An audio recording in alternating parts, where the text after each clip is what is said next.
우리 인생을 살아가면서 어떤 사건이나 상황이나 환경을 만납니다. 그런데 그 사건이나 상황이 내가 감당할 수 없을 때 당혹스럽고 그럴 때 크게 낙심될 때도 있습니다.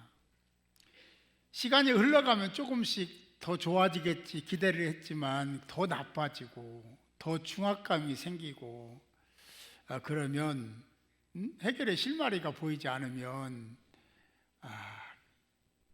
그래 될 대로 되라 뭐 이렇게 자포자기하는 그런 상황도 우리에게 형성되더라 그런 얘기입니다. 그럴 때 그런 상황이 왔을 때 우리는 어떻게 그 문제를 해결하고 해소할 수 있을까? 어디서부터 무엇을 어떻게 해야 되는 것인가? 라는 질문을 하게 되는데요. 오늘 그 질문을 가지고 설교를 잘 들으시면 뭔가 보여지지 않을까 생각합니다. 여러분은 열왕기상 19장에 나오는 엘리야 이야기를 잘 압니다. 그곳에서 그 상황 속에서 굉장한 싸움이 일어났어요. 영적인 치열한 싸움이 벌어졌는데 엘리야가 대승을 거두죠. 놀라운 승리였습니다. 그런데 그 상황으로 그친 게 아니라 그런 면박 그리고 대패를 했으니까 얼마나 그렇겠어요. 아합과 이세벨 가만히 있지 못했습니다. 그리고 호언장담을 하고 협박 공갈을 하죠. 너 내일 이맘때까지 너 반드시 너를 죽이리라 하는 얘기를 듣고 나서 엘리야가 그만 그 협박에 빠져들고 말았습니다. 그래서 두려운 거예요. 겁나는 거예요. 나를 반드시 죽이겠다고 하는 그 말이 그 군사를 동원해서 날 죽이면 내 곁에 누가 있습니까? 죽는 거예요. 그래서 갑작스럽게 도망하기 시작하잖아요. 광야 가서 하나님, 이제는 나는 죽은 목숨입니다. 차라리 하나님이 나의 생명을 거두어 주십시오라고 하는 기도를 청을 하죠. 왜 그랬냐면 자기만 남았다는 거예요. 자기를 도울 사람이 없는 거예요. 이세벨이 그렇게 호언장담을 했으니 쫓아와서 광야 숨을 데가 어디 있습니까? 쫓아오면 추적하면 죽게 돼 있으니까 그런 고백을 했던 것 같습니다. 민수기 13장에 보면 그 이후에 12 정탐꾼에 대한 얘기가 나오잖아요. 12지파에서 정탐꾼을 뽑아가지고 한 명씩 뽑아서 정탐을 보낸 거잖아요. 정탐을 했습니다. 그리고 돌아왔습니다. 10명과 2명이 달랐습니다. 10명은 가보니까 난공불락의 성이고 그들은 기골이 장대하고 철무기도 가지고 있으니까 우리가 어찌 이기겠느냐, 우리는 그들에 비하면 우리는 메뚜기다 라고 하는 얘기를 전해서 성도들의 그 백성들의 마음을 녹아내리게 했죠. 그러나 2명의 정탐꾼은 달랐습니다. 여러분 잘 아시는 여호수아와 갈렙은 그렇게 생각하지 않았습니다. 너희들이 본 게 사실이고 우리도 봤잖냐. 사실 그렇다. 그러나 하나님이 함께 하시면 할렐루야. 그들은 우리 밥이야. 그들은 아무것도 아니야. 여러분 이런 믿음을 가져야 되지 않겠습니까? 그렇죠? 그들은 난공불락의 성이라는 것 때문에 그리고 기골이 장대하다는 것 때문에 그들은 무기를 가지고 조직적으로 움직인다는 것 때문에 그래 우리는 그 땅을 정복할 수 없어 불가능해 라고 생각했던 그들의 모습. 그렇죠. 엘리야는 이방 선지자들과 함께 850대 1의 싸움에서 대승을 거두었음에도 불구하고 이세벨의 협박 공갈에 완전히 녹아내렸던, 그리고 영적인 패배자 루저가 됐던 그를 우리는 보고 있습니다. 10명의 정탐꾼은 자신들이 스스로 나는 메뚜기다라고 선언할 정도로 참 초라했습니다. 그건 왜 그렇게 됐을까? 생각 때문에 그래요. 그래 나만 남았다. 나 혼자다라는 생각을 했고, 그들에 비해서는 우리가 실제로 어떻게 그들을 이기겠는가, 인간성을 가지고 얘기했기 때문에, 그런 생각 때문에 우리는 메뚜기다라는 선언을 했던 거죠. 이에 대해 하나님은 여러분 잘 아시는 바대로 엘리야에게 먹을 것을 공급하고 40주야를 달리는 역사가 이루셨잖아요. 그리고 이스라엘 가운데 무릎을 꿇지 않는, 바알에게 무릎을 꿇지 않는 내가 7,000명을 준비했다. 할렐루야. 저는 이런 말씀을 볼 때마다 새 힘이 돋습니다. 그래, 여전히 하나님은 나를 위해서, 우리 교회를 위해서, 우리 성도를 위해서 지금도 일하시는구나 하는 생각을 하기 때문에 그렇습니다. 중요한 건요, 세상에 돌아가는 그런 형편처지 상황들에 의해서 매몰되지 말라는 거예요. 거기 매몰되면 루저가 됩니다. 실패자가 되는 거예요. 천하의 엘리야가 그런 루저가 될 줄 어떻게 알았겠습니까? 12지파에서 진짜 믿음 있는 사람들을 골라 뽑아가지고 보냈는데 10명처럼 그런 보고를 할 줄 누가 알았겠습니까? 그들은 이미 그 생각이 거기에 빠져들었고 사단에게 유린당한 겁니다. 그러니까 그런 생각을 하고, 우리는 루저다, 우리는 메뚜기다, 나 홀로 있지 않냐, 나는 죽은 목숨이다라고 했던 거죠. 그래요. 사람을 무너뜨리는 것은 상황이 아닙니다. 해석을 어떻게 하느냐, 그런 이성 생각이 주관해. 어떤 생각을 하냐에 따라서 완전히 이쪽 방향을 볼 수도 있고, 그 생각을 어떻게 해석하냐에 따라 완전히 이쪽 방향으로 방향을 설정할 수도 있더라는 것입니다. 중요한 것 하나는, 이럴 때 우리는 이런 질문을 가지고 살아야 되지 않을까? 나는 누구인가? 신앙의 정체성이에요. 내가 누구냐는 거예요. 내가 누군지를 모르고 살면 이런 상황이 올 수 있습니다. 나는 하나님의 사람이다, 하나님이 나의 아버지, 아빠가 되신다라고 생각하면, 그런 확실한 믿음이 있으면 영적인 루저는 되지 않죠. 나는 그것들을 어떻게 볼 것이냐 라는 것을 우리가 생각해야 돼요. 인간성을 가지고 볼 것이냐, 믿음을 가지고 볼 것이냐. 사랑하는 성도 여러분, 여러분을 힘들게 하는 것은 도대체 뭡니까? 경제 문제입니까? 환경입니까? 어떤 게 여러분을 어렵게 해요? 사람입니까? 아니면 여러분들 자신의 생각입니까? 이 질문을 가지고 오늘 설교를 잘 들어주시기 바랍니다. 사람들은 예수님의 소문을 들었습니다. 예수님을 만나려고 구름대같이 몰려드는 많은 무리들 앞에서 예수님은 비유로 말씀을 하십니다. 여러분이 잘 알고 있는 오늘 본문에 나와 있는 탕자 이야기입니다. 둘째 아들 탕자 이야기. 둘째 아들은 아버지의 재산을 미리 상속해달라고 쫄라가지고 그 재산을 다 정리한 다음에 해외로 나가서 허랑방탕한 삶을 삽니다. 그리고 재산을 모두 탕진하고 이제는 돼지를 기르는 일에 사용되죠. 먹을 것이 모자라고 부족했던지 돼지가 먹는 쥐염 열매를 먹고자 했지만 나눠주는 자가 없더라 막아버린 겁니다. 돼지 쥐염 열매가 쫓아도 함부로 먹지 못하게 막은 거예요. 얼마나 힘들었을까.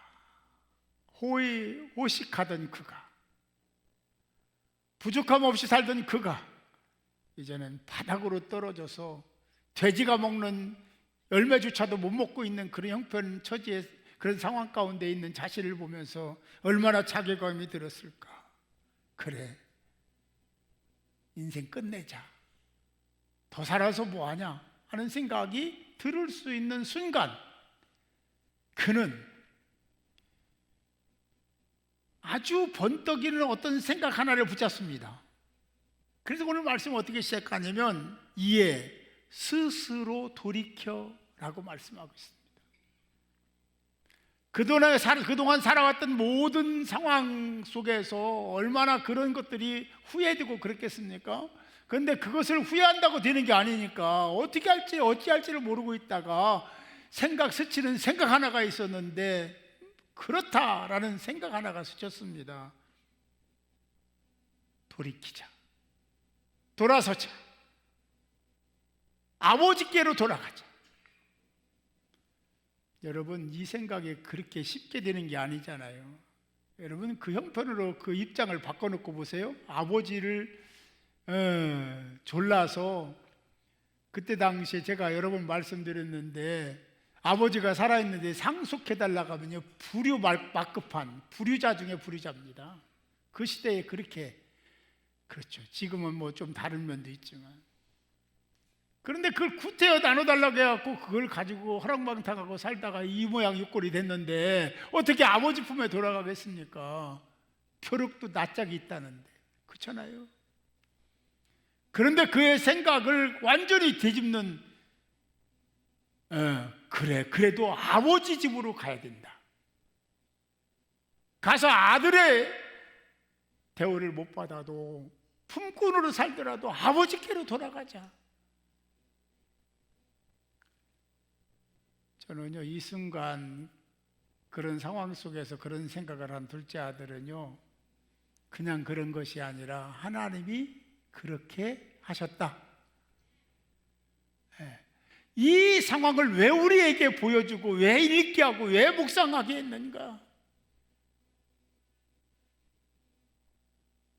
이때 주님이 여러분들에게 이런 질문을 할 거예요. 너는 누구냐? 너는 어떻게 살고 있어? 라고 질문할 것 같습니다. 어쨌든 이 둘째 아들은 과거에 그런 행위가 있고 부끄럽고 낯을 들 수 없는 그런 상황임에도 불구하고 그는 자기의 과거의 모습을 부정해 버립니다. 그리고 아버지께로 돌아가기로 결정을 하죠. 보통 사람 같으면요, 이런 생각까지 가지 못할 거예요. 우리의 삶 속에서 그런 상황이 있다 하더라도 아마 그런 결단하기가 쉽지 않을 겁니다. 이를 그르치는 사람들의 특징이 하나 있어요. 그것은요, 자기 선택입니다. 누구에게 묻지 않고요, 자기 스스로 선택할 때, 심지어는 하나님께도 묻지 않고 어떤 결정을 하죠. 그러면요, 잘 돼도 잘못된 겁니다. 저는 그렇게 확신합니다.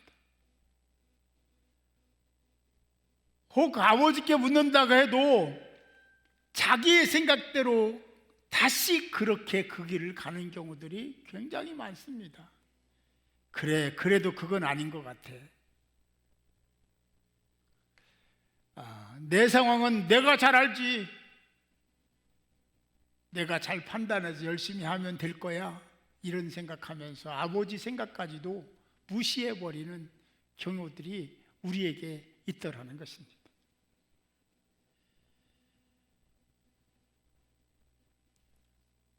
그런데 둘째 아들은 달랐습니다.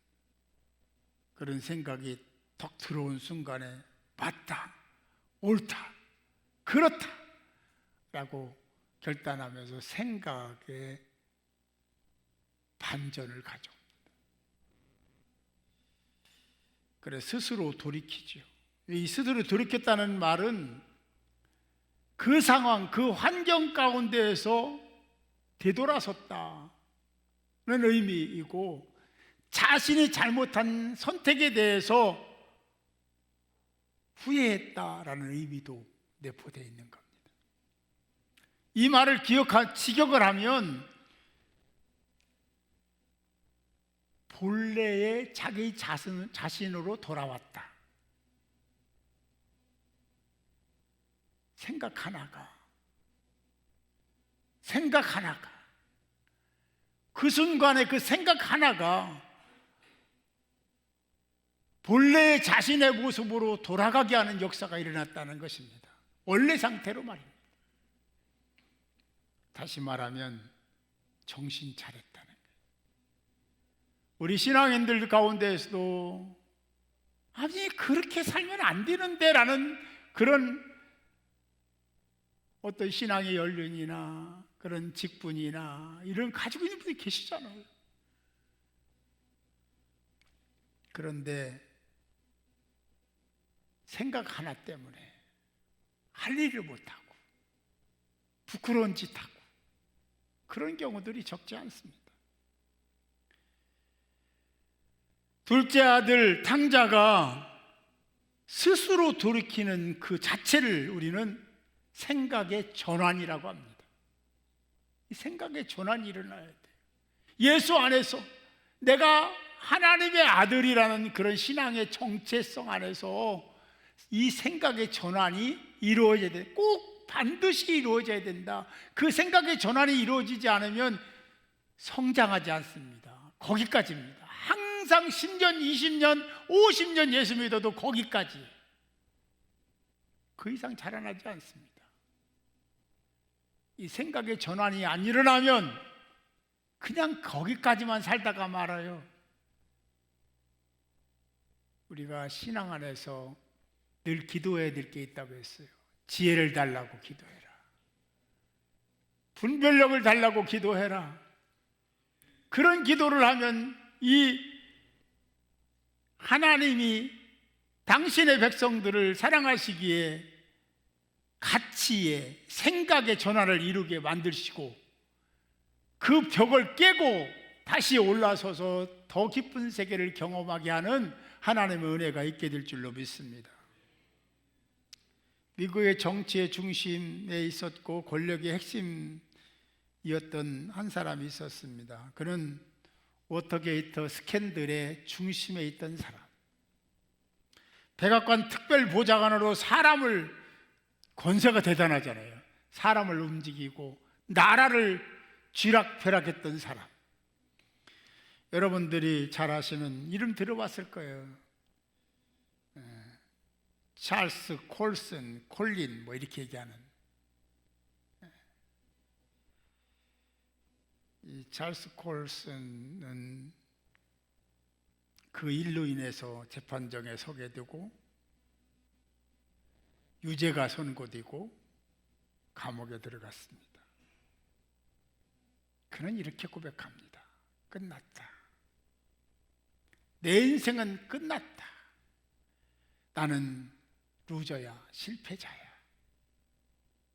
그렇게 지내던 어느 날 어떤 지인이 성경책을 하나 더 줬습니다. 찰스 콜슨이 그 성경책을 받고 던져버렸어요. 내가 감옥에 들어왔는데 이게 뭐 하는 짓이야? 그렇게 지내던 어느 날 다시 그 성경을 집어다가 펼치고 읽었다는 거죠. 그 성경이 로마서입니다. 오늘 여러분들이 로마서 12장 2절 읽었잖아요. 거기에 말씀하 너희는 이 세대를 본받지 말고 오직 마음을 새롭게 함으로 변화를 받아 하나님의 선하시고 기뻐하시고 온전한 뜻이 무엇인지 분별하도록 하라. 이 말씀을 들은 찰스 콜슨은 마음이 흔들리기 시작했습니다. 이게 뭐지? 그리고 성경을 계속 읽었죠. 그리고 깨달은 게 있는데요. 나는 죄인이다. 나는 죄인이다. 나는 죄인이지만 그러나 내 인생이 끝난 것은 아니다. 할렐루야. 이걸 깨달아요. 그리고 계속 감옥에 있는 동안에 말씀을 읽고 또 묵상하고 또 읽고 또 읽고 그리고 출소를 합니다. 그리고 그가 있었던 정치의 세계로 들어가는 것이 아니라 정치 세계를 단절합니다. 그리고 다시 감옥으로 죄를 져서 들어간 게 아니라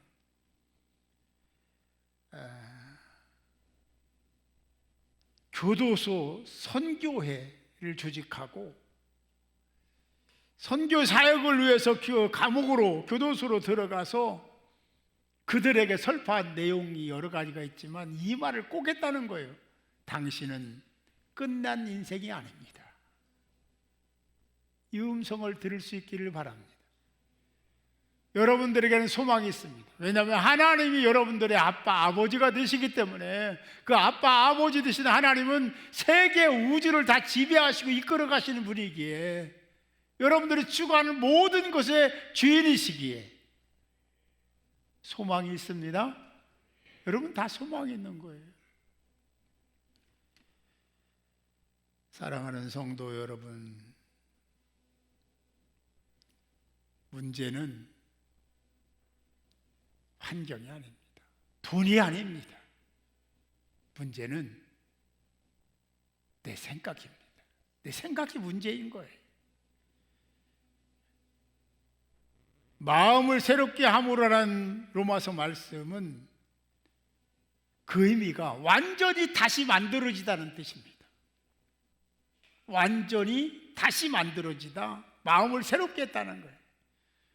그러니까 다시 말하면 내 생각을 하는 그 구조가 있거든요. 사람마다 구조가 있는데 그 구조가 바뀌었다. 마음을 새롭게 했다는 것은 생각의 통로 구조가 바뀌었다는 뜻입니다. 여러분,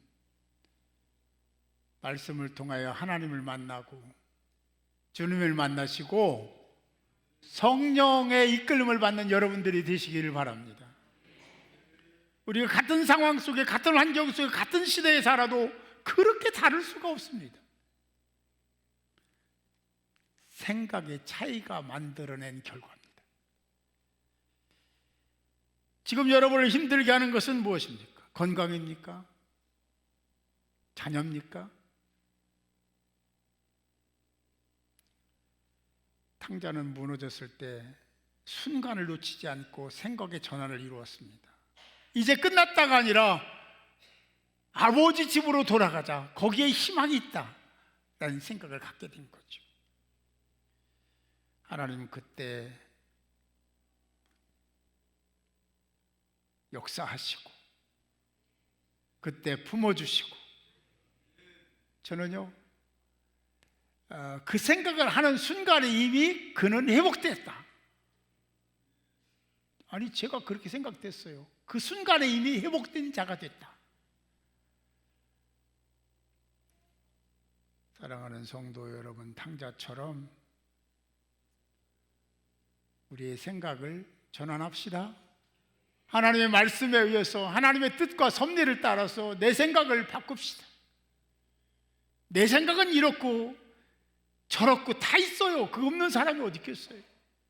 근데 하나님이 원하시면 그렇게 하겠습니다 라는 생각으로, 이 생각 구조를 바꿨으면, 이렇게 저렇게 막 이거 하지 말고 그냥 아멘, 이거 안 되겠습니까? 하나님이 나보다 못할까? 하나님이 우리보다 못할까? 하나님이 전지전능하신 하나님이심을 믿습니까? 믿으면 하나님께 다 맡길 수 있잖아요. 하나님 원하는 거 할 수 있잖아요. 하나님이 다 하시잖아요. 아무것도 안 하시는 것 같지만 여전히 일하고 계시잖아요. 그런데 그게요, 내가 느끼고 내가 체험하고 내가 내 것으로 만들려면 생각 전환이 일어나야 돼. 아멘입니까? 생각의 전환이 일어나지 않으면 거기에 묻혀 있는 거예요. 그 한계를 뛰어넘지 못해요. 깨지 못합니다. 그러니까 이 50년, 80년, 100년 예수 믿었어도요, 거기에 있는 거예요. 오늘 이 말씀을 들으시고 둘째 아들 탕자가 아버지 품으로 돌아간 그것은 그때의 그 순간의 생각, 스스로 아버지 집으로 돌아가자고 생각에 전화를 했던 그 순간을 여러분 기억하시고, 아버지 뜻을 따르면 하나님이 여러분들의 인생의 지평을 열어주실 줄 믿습니다.